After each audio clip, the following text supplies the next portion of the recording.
This will be my third year going to the CWVE Child Welfare Virtual Expo. Just a couple of topics, i.e. definitions, I would like clarified if possible during the expo. It'd be greatly appreciated. Section, to ask them why are they depending on others to validate their purpose. Their purpose should be solidified within. It should be such as important enough to save children. It should be that simple. I don't know why you would have to go outside of your own self to validate your purpose. Because if it is a pious purpose, it shouldn't need anybody else in the world to justify it. So, what's going on with that? Isn't it true that if successful in behavior change and positive outcomes, wouldn't your numbers decrease regardless of population growth? In other words, success of social worker behavior change and culture change and societal positives, not positive in your definition, but positive in reference to not going to jail, having a job, being happy American free people, in other words. So, I was hoping you could define transformational leadership. I will look for definitions myself. If I cannot find them, I will let you know. I would like to know what success to you means. Cultural responsive approaches, to me, defines bias. So, how do you counter that?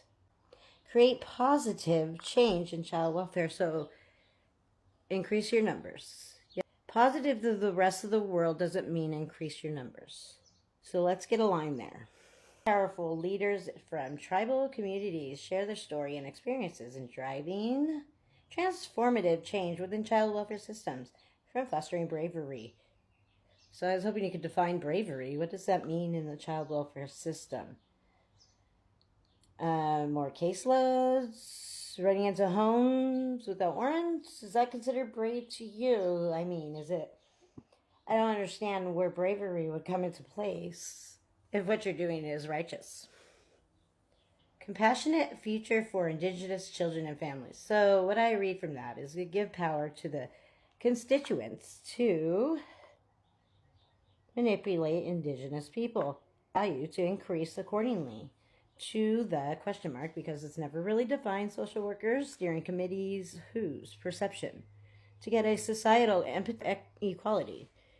And that was in reference to discover how these leaders have navigated challenges, built trust, built instead of earned, is what I said, and empowered their communities to shape a more equitable and compassionate future for Indigenous children and families.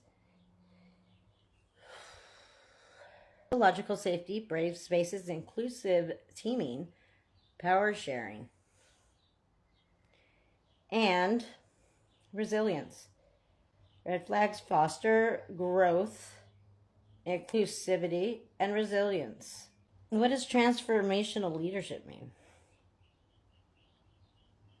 I will look. If I cannot find it, I will let you know.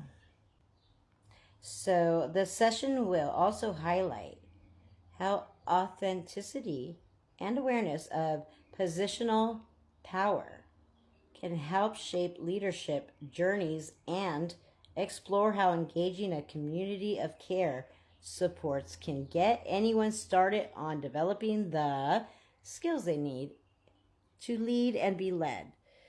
That to me sounds like groupthink. And what does this deal with power?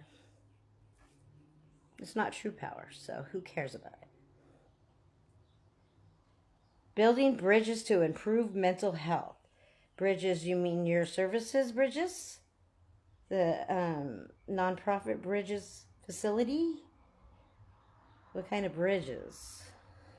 What kind of gap is already existing there that you want to fill? Because in my opinion, things should be separated.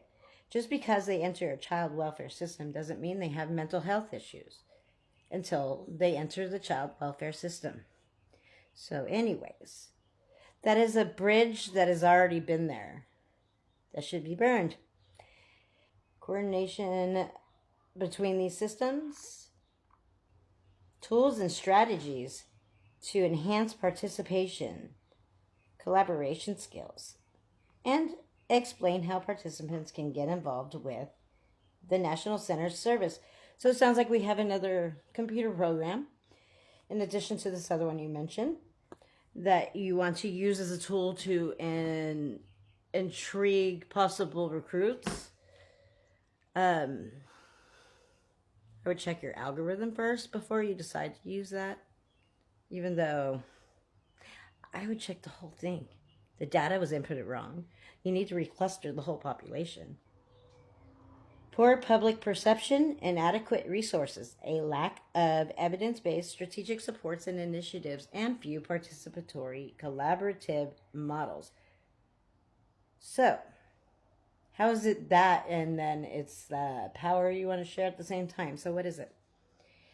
What is it that you have? Fake power. But anyways, inadequate resources, really? Well, then lower your numbers, decrease them.